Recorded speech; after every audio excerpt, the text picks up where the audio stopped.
اللهم صل على محمد وعلى آل محمد كما صليت على إبراهيم وعلى آل إبراهيم إنك حميد مجيد. اللهم بارك على محمد وعلى آل محمد كما باركت على إبراهيم وعلى آل إبراهيم إنك حميد مجيد. আলহামদুলিল্লাহ, সমস্ত প্রশংসা আল্লাহ তাআলার জন্য, যে আল্লাহ রব্বুল আলামিন আমাদেরকে এবং আপনাদের সকলকে আল্লাহ রব্বুল আলামিন সৃষ্টি করছেন একমাত্র আল্লাহ রব্বুল আলামিনের গোলামি করার জন্য। যে আল্লাহ পাক আমাদেরকে দুনিয়ার মধ্যে পাঠাইছে একমাত্র আল্লাহ রব্বুল আলামিনের গোলামি করার জন্য, অন্য কোনো কিছু না। এই জন্য আল্লাহ রব্বুল আলামিনকে রাজি খুশি করার জন্য দেখা গেছে আমরা আল্লাহর বান্দা হিসেবে আমরা নামের মুসলমান, কিন্তু কামের মুসলমান হইবার পারি নাই এখনো পর্যন্ত। তোমাকে ডাকি যদি একবার আল্লাহ, আমাকে ডাকে আমাকে আমার ডাকে সাড়া দিয়ে বারবার। তোমাকে ডাকি যদি একবার আল্লাহ, আমাকে আমার ডাকে সাড়া দিও বারবার। যদি পথ ভুলে যাই আমাকে দিও ঠাই, দিও দিশা এইটুকু আবদার আল্লাহ। আমাকে আমার ডাকে সাড়া দিও বারবার। তোমাকে ডাকি যদি একবার আল্লাহ, আমার ডাকে সাড়া দিও বারবার। দুনিয়ার বুকে আমি এক মুসাফির, দুনিয়ার বুকে আমি এক মুসাফির। ভুলে যাই প্রতিদিন গুনাহের জাল, স্বপ্নেরা দল বেঁধে রাতে করে ভিড়। আসবে কি কাঙ্ক্ষিত সোনালি সকাল, হয়ে গেলে পেরেশান ও আমার রহমান। জিকিরে মতে দিও একাকার আল্লাহ, জিকিরে মতে দিও একাকার আল্লাহ। আলহামদুলিল্লাহ, এই গজলটা একটু বলার উদ্দেশ্যই, যেহেতু আল্লাহ রব্বুল আলামিন প্রতিটা বান্দাদের কাছে ওয়াদা করছেন। قال الله تعالى ادعوني استجب لكم। কে قال الله تعالى ادعوني استجب لكم। আল্লাহ তাআলা বলেন যে ও বান্দা, তোমরা আমার কাছে চাও, আমি আল্লাহ রব্বুল আলামিন অবশ্যই তোমাদের ডাকে সাড়া দিব। এটা কি আল্লাহ রব্বুল আলামিন ওয়াদা করছেন। আল্লাহ রব্বুল আলামিন ওয়াদা যেটা করছে অবশ্যই এটা কি পুঙ্খানুপুঙ্খানুভাবে কি এটা হবে কি না? যেহেতু আল্লাহ রাব্বুল আলামিনের ওয়াদা যে ক্বালা আল্লাহু তাআলা উদউনি আস্তাজিব লাকুম, যে ও বান্দা তোমরা আমার কাছে চাও আমি তোমাদের ডাকে অবশ্যই সাড়া দিব। কিন্তু আমরা বান্দারা তো অবশ্যই আল্লাহ রাব্বুল আলামিনের কাছে চাই না, চাই? আমরা চাই না। আমরা বিপদে পড়লে আমরা মানুষের কাছে হাত পাইতা বেড়াই, মানুষের কাছে চাই, কিন্তু আল্লাহ রাব্বুল আলামিনের কাছে আমরা কি চাই না। যেহেতু প্রতিটা নিয়তভাবে প্রতিটা মুহূর্তে আল্লাহ রাব্বুল আলামিনের সাথে আমরা শিরক করতেছি। আমরা মানুষদের কাছে চাই কিন্তু আল্লাহ রাব্বুল আলামিনের কাছে চাইতেছি না। আল্লাহ রাব্বুল আলামিন বারবার বলছে যে ক্বাল আল্লাহু তাআলা উদউনি আস্তাজিব লাকুম, ও বান্দা তোমরা আমার কাছে চাও আমি আল্লাহ রাব্বুল আলামিন অবশ্যই দিব। কিন্তু বান্দা তোমাদের তো আমি দুনিয়ার বুকে পাঠাইছি একমাত্র আখিরাতের গোলামি করা, আমার গোলামি করার জন্য, আখিরাতের বাজার করার জন্য তোমাদেরকে দুনিয়ার বুকে পাঠাইছি। কিন্তু তোমরা আখিরাতের বাজার দূরের কথা, তোমরা দুনিয়ার বাজার করতে করতে তোমরা হতাশ হয়ে যাইতেছো, এরকম না? আমরা দুনিয়ার বাজার করতেছি, দুনিয়ার কাজে ব্যস্ত হইতেছি, কিন্তু আমরা আখিরাতের জন্য কোনো কিছুই করতেছি না। কিন্তু আমাদের কি করণীয়? আমাদের আখিরাতের জন্য করতে হবে। আল্লাহ রাব্বুল আলামিনের কাছে বেশি বেশি চাইতে হবে। যে আল্লাহ রাব্বুল আলামিন প্রতিটা মুসলমানদেরকে 5 ওয়াক্ত নামাজ ফরজ করছেন, 5 ওয়াক্ত নামাজ। ওই কাল হাসরের সময় যখন আল্লাহ রাব্বুল আলামিন যখন প্রথম প্রশ্ন করবে, প্রথম প্রশ্নটাই হইলে যে আউয়ালু মা ইউহাসাবু বিহিল আবদু ইয়াউমাল কিয়ামাতিস সালাহ। সর্বপ্রথম কি এই প্রশ্নটাই জিগাবে। তাহলে এই প্রশ্নটা যখন জিগাবে তাহলে আমাদের কাছে এই প্রশ্নের জবাব দেওয়ার মতন কোনো কিছু আছে? নাই। আমরা যেহেতু 5 ওয়াক্ত নামাজ আদায় করি না, আমরা দুনিয়ার কাজে ব্যস্ত, দুনিয়ার কাজে কাজ করতে করতে, টাকার পিছনে ছুটতে ছুটতে, নেতার পিছনে ছুটতে ছুটতে নেতার গোলামি করতেছি, আল্লাহ রাব্বুল আলামিনের গোলামি করতেছি না। যেই মালিক আমাদেরকে এত সুন্দর ভাবে রূপ যৌবন এত সুন্দর ভাবে আমাদের দেহটাকে বানাইলো, ওই মালিককে আমরা চিনি না। ওই মালিকটা কি আমরা চিনি না? ওই মালিকে যেই কাজগুলো আমাদেরকে দিচ্ছে ওই কাজগুলো আমরা করি না। আমরা কি করতেছি? দুনিয়ার কাজ করতেছি, দুনিয়ার গোলামি করতেছি, আমরা করি না। আমরা গুনার কাজে ব্যস্ত। আল্লাহ রাব্বুল আলামিন বলতেছে, ও বান্দা তোমাদেরকে আমি এত সুন্দরভাবে মায়া কইরা দয়া কইরা আমি সৃষ্টি করলাম। তোমাদেরকে তোমাদের চেহারাটাকে বানার জন্য, তোমাদের পরিপূর্ণতা শরীরটাকে বানানোর জন্য যেই জায়গায় যেটা প্রয়োজন আমি ওই জায়গার মধ্যেই বানাই দিয়েছি। কিন্তু বান্দা তোমাদেরকে যেই হাত বানাইলাম, পাও বানাইলাম, তোমাদের যেই পায়ের জায়গায় পাও বানাইছি, হাতের জায়গায় হাত বানাইছি, তোমাদের নাকের জায়গায় নাক বানাইছি, তোমাদের কানের জায়গায় কান বানাইছি, তোমাদের মুখের জায়গায় মুখ বানাইছি, তোমাদের চোখের জায়গায় চোখ বানাইছি। যেই জায়গায় যেইটা দিলে তোমাদেরকে ভালো দেখা যাবে ওইভাবে আমি পরিপূর্ণতা রূপে তোমাদেরকে সৃষ্টি করছি। কিন্তু আমি এত সুন্দরভাবে বানাইলাম বান্দা, কিন্তু আমি মালিক, আমাকে তোমরা চেনো না, আমাকে তোমরা চেনো না।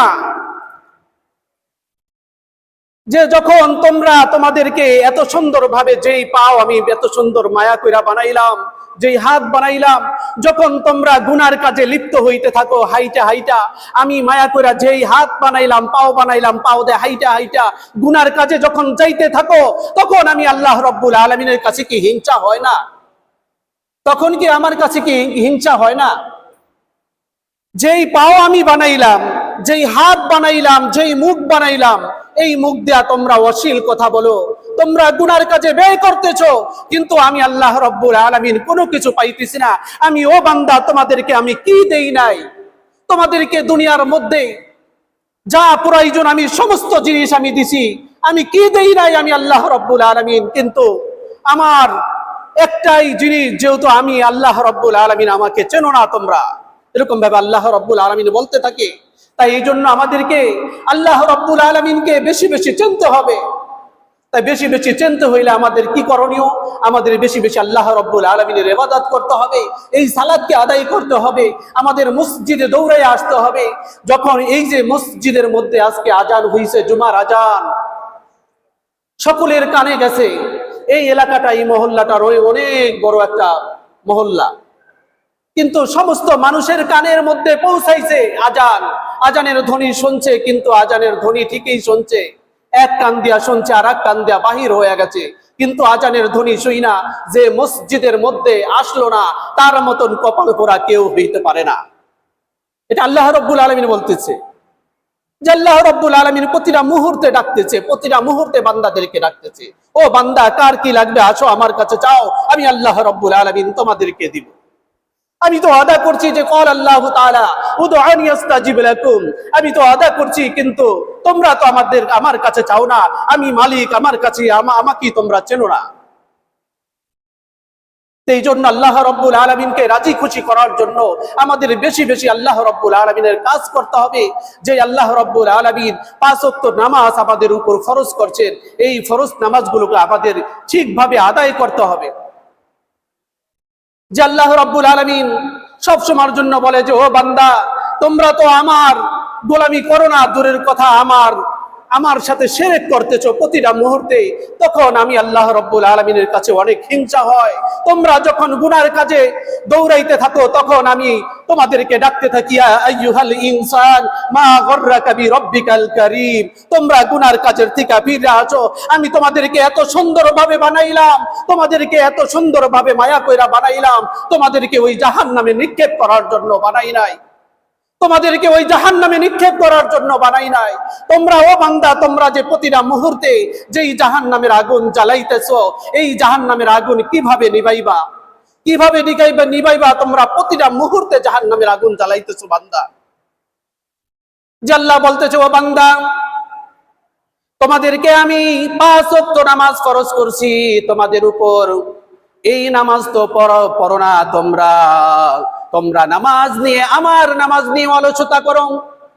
যদি কোনো আল্লাহর বান্দা যদি 1 ওয়াক্ত নামাজ নিয়ে যদি অলসতা করে, 1 ওয়াক্ত নামাজ নিয়ে যদি অলসতা করে, অলসতা মানে কি? দেখা গেছে আমরা অনেকেই কাজ কাম, চাকরি বাকরি, ব্যবসা বাণিজ্যর মধ্যে ব্যস্ত থাকি, আজান হয়ে গেছে, কিন্তু আজান শুনছি ঠিকই, কিন্তু তখন আজান শুনে আমরা বলতেছি যে না, হুজুরের কাজ হুজুর করছে, আজান দিছে, কিন্তু পরে নামাজটা আদায় করো করে, কিন্তু পরে আপনি পড়বেন, ওটার সওয়াব পাবেন, কিন্তু আপনি এই যে পরের শব্দটা, এটাই হলো সবচেয়ে বড় অলসতা। এই অলসতার জন্যই আল্লাহ রাব্বুল আলামিন বলছেন, কি বলছেন? যে আমার বান্দা 1 ওয়াক্ত নামাজ নিয়ে অলসতা করবে, তার 1 হুব্বা পরিমাণ জাহান্নামের মধ্যে জ্বলতে হবে। 1 হুব্বা মানে 80 বছর, 80 বছর মানে 2,88,00,000 বছর জাহান্নামের মধ্যে জ্বলতে হবে। এটা কি মামুলি কথা? আমরা তো পেটের চিন্তা, পেটের মধ্যে যখন ক্ষুধার যন্ত্রণায় জ্বলতে থাকে যখন, এটাই হলো কি একটা জাহান্নামের আগুন। মানে এটা হলো কি দুনিয়ার আগুন, এটা জাহান্নামের আগুন না, এটা দুনিয়ার আগুন। পেটের জন্য আমরা কতই কি না করি, এই আগুন নিবানের জন্য অনেক কিছু করতে থাকি আমরা, এরকম না? আমরা অনেক কিছু করি না? দেখা গেছে আমাদের বাড়ি একটা দোতলা, এই দোতলা বাড়ির মধ্যে আমি দোতলায় রইলাম, কিন্তু নিচতলার মধ্যে আগুন লাগলো। এই আগুনের থেকে বাঁচার জন্য কিভাবে হয়তো দোতলার থেকে আমি লাফ দিব, ওই দুনিয়ার আগুন থেকে বাঁচার জন্য আমরা লাফ দিই না? অনেকে এরকম ভাবে লাফ দিয়া মারা যাইতেছি নি, অনেকে মারা যাইতেছে, হাই হুতাশ করতেছে। আল্লাহ রাব্বুল আলামিন বলছে তোমরা হাই হুতাশ কইরো না, স্থির থাকো, স্থির। তোমরা হাই হুতাশ করতেছো দুনিয়ার আগুন থেকে বাঁচার জন্য, তোমরা হাই হুতাশ করতেছো, কিন্তু তোমরা যে প্রতিটা মুহূর্তে জাহান্নামের আগুন জ্বালাইতেছো বান্দা, এই জাহান্নামের আগুন কিভাবে নিভাইবা তোমরা? যে প্রতিটা মুহূর্তে 5 ওয়াক্ত নামাজ যেহেতু দিছে, এই 5 ওয়াক্ত নামাজ নিয়ে আমরা অলসতা, এই অলসতার কথাই তো বলা হয়েছে যে জাহান্নামে যে 1 হুব্বা পরিমাণ জাহান্নামের মধ্যে জ্বলতে হবে। 1 হুব্বা মানে 80 বছর, 80 বছর মানে 2,88,00,000 বছর জাহান্নামের মধ্যে জ্বলতে হবে। তাহলে আমরা এই জাহান্নামের আগুনগুলো জ্বালাইতেছি না? আমরা নামাজ নিয়ে প্রতিটা নিয়ত ভাবে আমরা প্রতিটা মুহূর্তে আমরা অলসতা করতেছি। তাহলে এই জাহান্নামের আগুন কয় গুণ জানেন? জাহান্নামের আগুন হলো 70 গুণ, 70 গুণ জাহান্নামের আগুন। এই 70 গুণ আগুনের থেকে 1 গুণ আগুন আল্লাহ রাব্বুল আলামিন দুনিয়ার মধ্যে দিছে, তাও আবার 7টা দোয়া দিয়া তারপর দুনিয়ার মধ্যে দিছে। কিন্তু আমরা তো ওই আগুনের জন্যই, ওই আগুনের তাপেই তো আমরা বাঁচি না। তাহলে ওই আগুনের থেকে বাঁচার জন্য আমরা কত কি করি, হাই হুতাশ করি, কত কিছু করি। ওই আগুনের থেকে বাঁচার জন্য মানুষকে, একজন মুসলমান ভাই আর এক মুসলমান ভাইকে মাইরা ফেলাইতেছি জাহান্নামের আগুন, ওই জাহান্নাম দুনিয়ার আগুন থেকে বাঁচার জন্য। কিন্তু আমরা প্রতিটা নিয়ত ভাবে আমরা অহরহর জাহান্নামের আগুন জ্বালাইতেছি। এই জাহান্নামের আগুন তো ভয়াবহ। তাইলে এই 69 গুণ আগুন, ওই 1 গুণ আগুন দুনিয়ার মধ্যে দিছে, কিন্তু এই 1 গুণ আগুনের তাপে আমরা বাঁচি না। কিন্তু আমরা ওই 69 গুণের আগুনের তাপ আমরা কিভাবে সহ্য করব, কিভাবে সহ্য করব? তাহলে আমাদের এই জাহান্নামের আগুন থেকে বাঁচতে হইলে আমাদের কি করতে হবে? আমাদের কি করতে হবে জাহান্নামের আগুন থেকে বাঁচতে হইলে? একমাত্র নামাজ। আল্লাহ রাব্বুল আলামিন আমাদেরকে 5 ওয়াক্ত নামাজ যেভাবে দিচ্ছে, এই পরিপূর্ণতা ভাবে 5 ওয়াক্ত নামাজ আমাদের জামাতের সহিত আদায় করতে হবে। আবার কি আমি একা নামাজ আদায় করলে হবে না? আমার আর এক মুসলমান ভাই, সে নামাজ আদায় করতেছে না, সে নামাজ আদায় করতেছে না, তাকেও কি নামাজের দাওয়াত দিতে হবে? আমি একা নামাজ পড়লে হবে না, ওই ভাইকেও নামাজের দাওয়াত দিতে হবে। সে তো মুসলমান ভাই, যে আমি জান্নাতে যাব, আমার ওই মুসলমান ভাই সে জাহান্নামে যাইবে, এটা তো হতে পারে না, এটা তো হতে পারে না। তাহলে কি আমাদের মুসলমান ভাইদেরকে সকলকে নামাজের দাওয়াত দেওয়া? যেহেতু আমরা আসছি, এখন বাড়ি থেকে আসার সময় দেখা গেছে আমাদের সামনে অনেক মুসলমান ভাই ছিল, যে তারা রাস্তার মধ্যে, চার দোকানের মধ্যে, বাড়িতে মধ্যে দেখা গেছে বৈশা আছে, তাদেরকেও কি নামাজের দাওয়াত দেওয়া, যে নামাজের দাওয়াত দিচ্ছে, যে ভাই এখন আজানের সময় আজান দিছে, নামাজের সময় হয়েছে, আসেন আমরা সকলেই নামাজ আদায় করি। এরকম ভাবে নামাজের দাওয়াত দিতে হবে। 1 দিন 2 দিন 3 দিন এরকম ভাবে নামাজের দাওয়াত দিতে দিতে একদিন রাগ হইলেও কি সে মসজিদে আসবে, যে প্রতিদিনই বলে নামাজের কথা, যা আজকে নামাজ পড়ার জন্য যাব। তখন যদি রাগ হয়েও যদি আয়েশা যদি আল্লাহর ঘরের মধ্যে যদি সেজদা দেয়, তখন ওই সওয়াবটাও যেই মুসলমান ভাই দাওয়াত দিছে আল্লাহ রাব্বুল আলামিন, ওই মুসলমান ভাইও সেও সওয়াব পাবে তার নামাজের বদলতে। এরকম না? তাহলে কি আমরা অবশ্যই অবশ্যই নামাজ নিয়ে কেউ অলসতা করব না। আমি আপনাদেরকে পায়ে হাতে ধরে বলি যে আমরা কেউ নামাজ ছাড়বো না, নামাজ নিয়ে কেউ অলসতা করব না। নামাজ ছাড়া কোনো কিছু নাই। আল্লাহ রাব্বুল আলামিন যে প্রতিটা মুহূর্তে যেহেতু আমাদেরকে পাহারা দিয়ে রাখতেছে, আমাদেরকে রিজিকের ব্যবস্থা কইরা দিতেছে, কিন্তু ওই আল্লাহ রাব্বুল আলামিনের সাথে আমরা নাফরমানি করতেছি, নাফরমানিতে লিপ্ত। কিভাবে আমরা নাফরমানি করতেছি? কিন্তু এই নাফরমানি আমাদেরকে ছাড়তে হবে। আমাদেরকে আল্লাহ রাব্বুল আলামিনকে অবশ্যই অবশ্যই চিনতে হবে যে আল্লাহ রাব্বুল আলামিন আমাদেরকে কি দেয় না এই দুনিয়ার মধ্যে, কিন্তু আল্লাহ রাব্বুল আলামিন আমাদেরকে কি দিছে আর আমরা কি দিতেছি আল্লাহ রাব্বুল আলামিন। যে আল্লাহ রাব্বুল আলামিন ওই যে বলতেছে যে, ও বান্দা, তোমরা যখন কোনো গুনার কাজে লিপ্ত হও, গুনার কাজে যাইতে থাকো, তখন আমি আল্লাহ রাব্বুল আলামিন তোমাদের পেছন থেকে ডাকতে থাকি, ইয়া আইয়ুহাল ইনসান মা গররাকা বিরব্বিকাল কারীম। তোমরা গুনার কাজের থেকে ফিরে আসো, আমি তো তোমাদেরকে জাহান্নামে যাওয়ার জন্য তোমাদেরকে আমি এত সুন্দর মায়া কইরা বানাই নাই, তোমাদেরকে ওই জাহান্নামে নিক্ষেপ করার জন্য বানাই নাই। তোমরা আসো, ফিরে আসো, খারাপ কাজের থেকে ফিরে আসো, তোমরা খারাপ কাজ কইরো না। কিন্তু এরকম ভাবে আমরা তো আল্লাহ রাব্বুল আলামিনের কথা শুনতেছি না, আমাদের কোরআন হাদিসের কথা ভালো লাগে না, কোরআন হাদিসের কথা ভালো লাগে না। আমাদের ঈমান, আখলাক, এই সমস্ত গুলা কি ভালো করতে হবে, আমাদের ঈমানটাকে মজবুত করতে হবে। আমাদের ঈমান কিভাবে মজবুত হবে? ঈমান, আমাদের মধ্যে ঈমান আছে এটা আমরা কিভাবে জানবো? আমরা কিভাবে জানবো? এটা কি আমরা জানি? ঈমান কিভাবে পরীক্ষা করা যায়? যেহেতু কোনো একজন মসজিদের হুজুর, ইমাম সাহেব কিংবা খতিব সাহেব তারা কথা বলতেছে কোরআনের কথা, এই কোরআনের কথা এক শ্রেণীর মানুষদেরকে মনে করেন ভালো লাগে না। দেখা গেছে অনেকেরই ভালো লাগে না, যে হুজুরে কি বলে, যে প্রতিদিনই এক কথা বলতেছে, এই কথা ভালো লাগে না। মানে কোরআনের কথা কি ওই মানুষের কাছে ভালো লাগে না। যার কাছে ভালো লাগে না তার বুঝতে হবে যে না, আমার মধ্যে কোনো ঈমান বলতেই কোনো কিছুই নাই। যদি কোরআন হাদিসের কথা যদি ভালো না লাগে, তাহলে কি বুঝতে হবে যে আমার ইমান নাই? ইমান বলতেই আমরা অনেককে বইলা থাকি যে তোর ইমান নাই, কিংবা আপনার কোনো ইমানই নাই, এরকম ধরনের কথাবার্তা বলেন। এরকম আমরা বলি না? এরকম বলি কিনা? তাহলে এই ইমানটাকে পরীক্ষা করা যাবে এভাবে, যেহেতু আমাদের কাছে যদি কোরআন হাদিসের কথা যদি ভালো লাগে, মানে খুব ভালো লাগতেছে, ওই অমুক জায়গায় মাহফিল হইতেছে, অমুক জায়গায় কোরআনের কথা হইতেছে, আমরা ওখানে যাইতেছি, যে আজকে ওই ভাই আজকে কোরআনের কথা শুনতে যাব, ওখানে মাহফিল হবে, যে ওই কথাগুলো ভালো লাগে, যাদের ভালো লাগে কোরআন হাদিসের কথা, ওইটা বুঝতে হবে তাদেরকে যে না, অবশ্যই অবশ্যই আমার মধ্যে ঈমান আছে, আমার মধ্যে আল্লাহ রব্বুল আলামিনের কোরআনের প্রতি মায়া আছে, কোরআন হাদিসের প্রতি মায়া আছে। তাহলে বুঝতে হবে যে না, আমার মধ্যে আল্লাহ রব্বুল আলামিন অবশ্যই অবশ্যই ইবাদ দিছে, ইমান দান করছে। তাহলে এই ইমানের জন্য ইমান চাইতে হবে না আল্লাহ রব্বুল আলামিনের কাছে আমাদেরকে? আল্লাহ রব্বুল আলামিনের কাছে পানা চাইতে হবে, শুকর গুজার করতে হবে বেশি বেশি। যেহেতু আজকে সকালবেলা আমরা খাওয়া দাওয়া করলাম, সকালবেলা একবেলা খাবার খাইলাম, তখন আমাদেরকে ওই খাবার খাওয়ার পরে আমাদেরকে বলতে হবে, খাবার খাওয়ার পরে বলতে হবে যে আলহামদুলিল্লাহ। এই আলহামদুলিল্লাহর বদলতে আল্লাহ রব্বুল আলামিন বলবে যে আমার বান্দাকে আমি রিজিক দিয়েছি, ওই রিজিক খায়া, আমার রিজিক খায়া আমার বান্দা আমার কাছে শুকর গুজার করছে, আমি আল্লাহ রব্বুল আলামিন তাকে আমি রিজিকের আরো বেশি বেশি বেশি বেশি করে রিজিক বৃদ্ধি করিয়া দিলাম। এরকম না? তাহলে কি আল্লাহ রব্বুল আলামিনের বেশি বেশি আমাদেরকে শুকর গুজার করতে হবে। যে আল্লাহ রব্বুল আলামিন শুকর গুজার বান্দাদেরকে বেশি বেশি পছন্দ করেন আল্লাহ রব্বুল আলামিন। যে আল্লাহর কাছে শুকর গুজার বান্দাদেরকে বেশি বেশি পছন্দ করেন।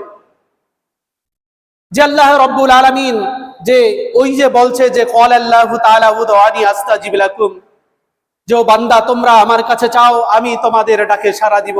কিন্তু আমরা তো আল্লাহর কাছে চাই না, এই কথাটা তো পিছনে বলছি, আমি বারবার বলতেছি, আমরা তো আল্লাহ রব্বুল আলামিনের কাছে চাই না। আল্লাহ বলতেছে ও বান্দা তোমরা আমার কাছে চাও, আমি তোমাদেরকে সব সময়ের জন্য দেওয়ার জন্য তৈয়ার। আমরা তো চাই না আমাদের ঘরের মধ্যে আমাদের ছেলে সন্তান, স্ত্রী, পুত্র অনেকেই অসুস্থ হয়ে আছে, ঘরের মধ্যে অনেক অভাব অনাটনের মধ্যে রয়েছি, দুশ্চিন্তার মধ্যে রয়েছি, পেরেশানির মধ্যে রয়েছি। এই পেরেশানি দেওয়ার মালিকও আল্লাহ, আবার পেরেশানি উঠাইয়া নেওয়ারও মালিক হইল আল্লাহ। যেহেতু আল্লাহ রব্বুল আলামিন প্রতিটা বান্দাদেরকে এক এক সময় পরীক্ষা করতে থাকেন, যে আমার বান্দা দেখি যে পরীক্ষায় ফেল করে না, পাশ করে, দেখা গেছে যেই বান্দাদেরকে আল্লাহ রব্বুল আলামিন পছন্দ করেন, সবচেয়ে বেশি পছন্দ করেন যাদেরকে, তাদেরকে আল্লাহ রব্বুল আলামিন বেশি বেশি করে পরীক্ষা নেন। আমরা অনেকেই বলতে থাকি যে আমার আল্লাহ রব্বুল আলামিন ধন সম্পদ কিছুই দেয় নাই, তারপরও আমার এগুলার থেকে আবার কি করলো, আমারে দিল 5 টাকা, 5 টাকার থেকে আমার থেকে 2.5 টাকা আমার নিয়ে গেল, এরকম ধ্বংস করে নিয়ে গেল। এটাই কি আল্লাহ রব্বুল আলামিনের পরীক্ষা? এই জন্য আল্লাহ রব্বুল আলামিনের সাথে রাগান্বিত হওয়া যাবে না, যেই জন্য গোসা হওয়া যাবে না।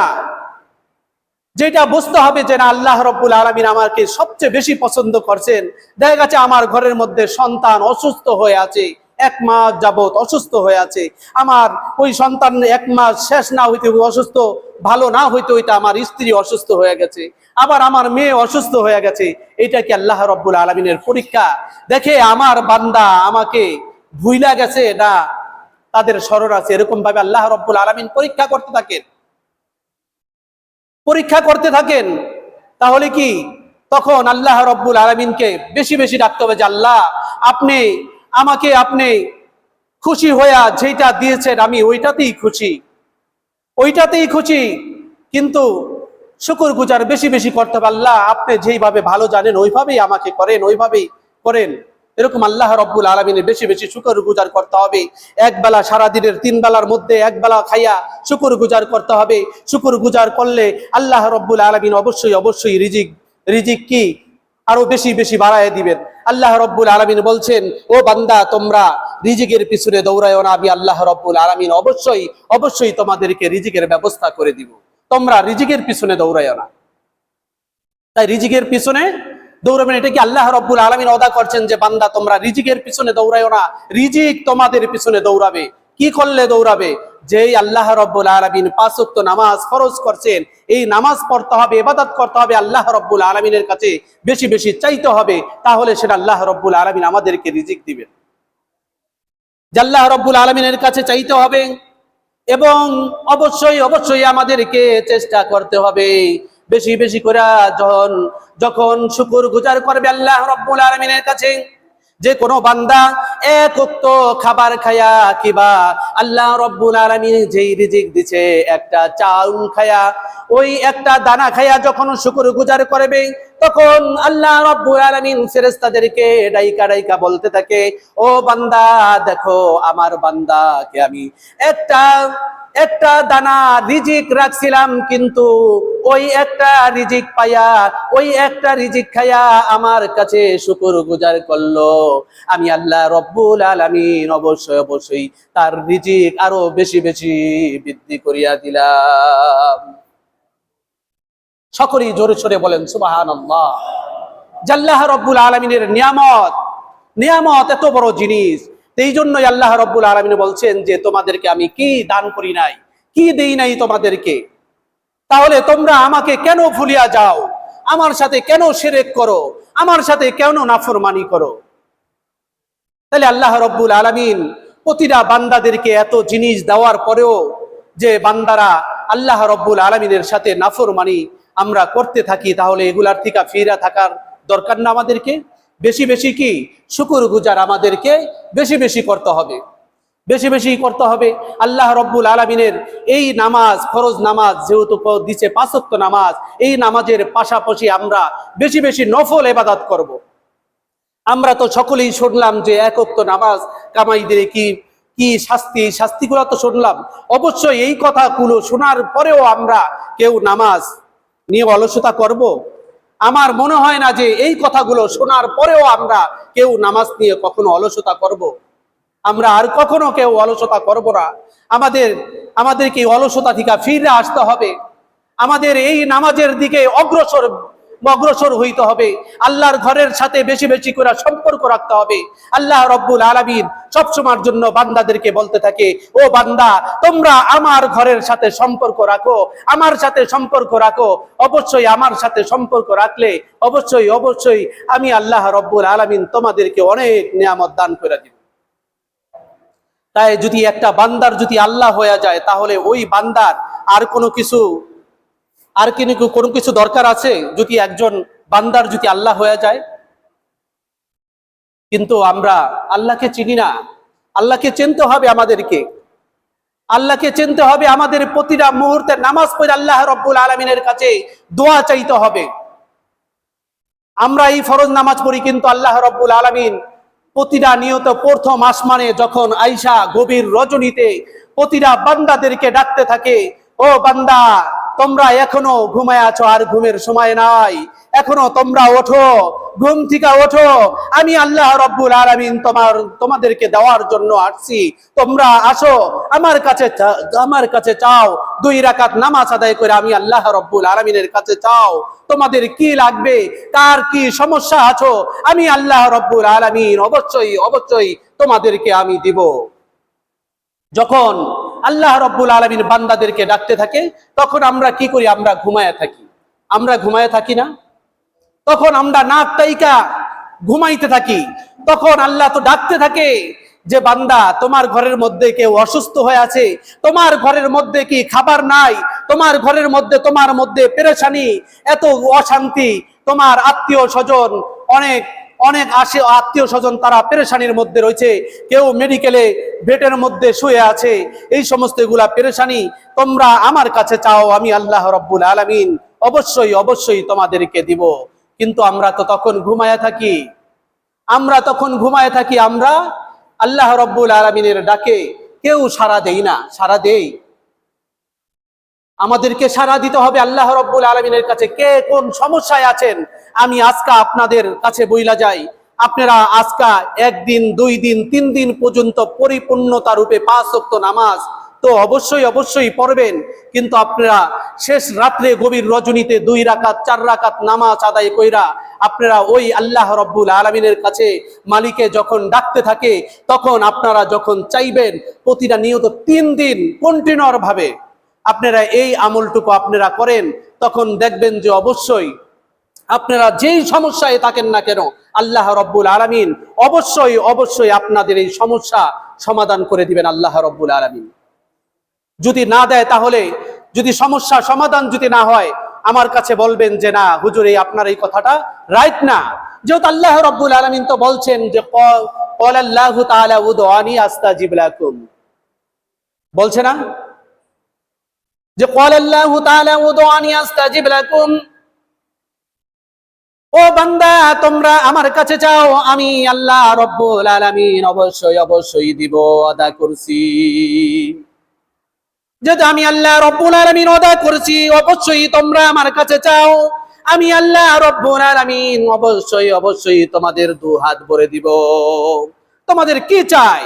কে দেই নাই তোমাদেরকে দুনিয়ার মধ্যে, আরো দিব, আরো কি চাই তোমাদেরকে আমি অবশ্যই অবশ্যই দিব। যেহেতু আমি আল্লাহ রব্বুল আলামিন তোমাদেরকে ডাকতেছি গভীর রজনীতে, ও বান্দা কার কি চাই তোমরা আমার কাছে চাও, আমি আল্লাহ রব্বুল আলামিন অবশ্যই অবশ্যই তোমাদেরকে দিব। কিন্তু আমরা তো আল্লাহ রব্বুল আলামিনের কাছে চাই না। তাহলে আমাদের এখন থেকে গভীর রজনীতে আল্লাহ রব্বুল আলামিনের কাছে অবশ্যই শেষ রাত্রে উইঠা ফজরের আজানের আগে, নামাজের আজানের আগে আমাদের উঠতে হবে, ওইটা 2 রাকাত নামাজ পড়ে আল্লাহ রব্বুল আলামিনের কাছে কান্নাকাটি করতে হবে, আল্লাহ রব্বুল আলামিনের কাছে চাইতে হবে। চাইলে অবশ্যই আমার আল্লাহ রব্বুল আলামিন অবশ্যই অবশ্যই আমাদেরকে দিবেন, অবশ্যই আমাদেরকে দিবেন। আল্লাহ রব্বুল আলামিন তো ওয়াদা করছেন। তাহলে আমরা যত অভাব অনাটন, দুশ্চিন্তা, অসুস্থ, কেউ রোগ পালতেছি শরীরের মধ্যে, এই রোগের জন্য আল্লাহ রব্বুল আলামিনের কাছে চাইতে হবে। আল্লাহ রব্বুল আলামিন অবশ্যই দিবেন, আল্লাহ রব্বুল আলামিন কি অবশ্যই দিবেন। তাহলে আমাদের বেশি বেশি করে আমাদের সকলকে 5 ওয়াক্ত নামাজের পাশাপাশি তাহাজ্জুদ নামাজটা আদায় করতে হবে। শেষ গভীর রজনীতে আল্লাহ রব্বুল আলামিনকে আমাদেরকে ডাকতে হবে। ডাকলে অবশ্যই অবশ্যই আমাদের সমস্যা সমাধান করে দিবে কে? সমস্যার সমাধানের মালিক হলো একমাত্র আল্লাহ রব্বুল আলামিন। অবশ্যই আল্লাহ রব্বুল আলামিন আমাদেরকে সমস্যার সমাধান করে দিবেন। তাহলে এই জন্য আমরা বেশি বেশি করে ফরজ নামাজের পাশাপাশি আমরা বেশি বেশি করে আমরা নফল নামাজ পড়ব। যখন কাল কিয়ামতের সময় যখন প্রতিটা বান্দাদেরকে যে হিসাব নিকাশ নিবে, যখন ওই নেকের পাল্লা যখন কি নেকের পাল্লা কম দেখা যাবে, তখন আল্লাহ রব্বুল আলামিন ফেরেশতাদেরকে বলবে, ও ফেরেশতা দেখো আমার এই বান্দার ফরজ নামাজের পাশাপাশি নফল নামাজ আছে কিনা। তাহলে ওই নফল নামাজগুলো দিয়া পালার মধ্যে তারপরে কি করো, তারপরে এই পালা টান দাও, দাড়ি পালায় টান দাও। তখন দেখবো যে আমরা যদি পুঁজি রাখি এই ফরজ নামাজের পাশাপাশি আমাদের নফল ইবাদত গুলো, ওই যে শেষ রাত্রে নামাজগুলো, ওগুলাও ওই সমস্ত আমলগুলাও আমাদের নেকের জরিয়া কইরা হইব। যেহেতু আমাদের সকলেরই তো অন্ধকার কবরে যাইতে হবে না? যে প্রতিটা বান্দাদেরকে ওই অন্ধকার কবরে যেতে হবে। আমাদের পিতা মাতা, আত্মীয় স্বজন, শ্বশুর শাশুড়ি, পাড়া প্রতিবেশী সকলেই অন্ধকার কবরে চইলা গেছে, কিন্তু আমাদের সকলকেই ওই অন্ধকার কবরে যাইতে হবে। কেউ ইচ্ছা করলেও বাঁচতে পারবো না। ওই অন্ধকার কবরের সামানা তো আমাদেরকে নিয়ে যাইতে হবে। অন্ধকার কবরের সামানা কি? আমাদের সঙ্গের সাথী কে? আমাদের আত্মীয় স্বজন, ছেলে সন্তান, স্ত্রী পুত্র, কেউ যাবে না আমাদের সঙ্গে কে যাবে? দুনিয়ায় থাইকা ও বান্দা তোমরা যেই আমলটুকু করছো, তোমরা যেই নামাজটুকু পড়ছো, তোমাদের এই নামাজটুকুই হবে সঙ্গের সাথী। তোমরা দুনিয়ায় থাইকা যেই আমল করছো, এই আমলটুকুই তোমাদের সঙ্গের সাথী হবে। ওই অন্ধকারের বাতি হবে তোমাদের এই আমলটুকু। তাহলে আমাদের ওই অন্ধকার কবরের আমল নিয়ে যাইতে হলে তাহলে আমাদের কি করতে হবে? আমাদের বেশি বেশি নামাজ আদায় করতে হবে, আল্লাহ রব্বুল আলামিনের গুণগান বেশি বেশি গাইতে হবে, আল্লাহ রব্বুল আলামিনের সালাতকে আমাদের বেশি বেশি আদায় করতে হবে, সব সময়ের জন্য জিকিরে ফিকিরে সব সময়ের জন্য আল্লাহ রব্বুল আলামিনের জিকির করতে হবে।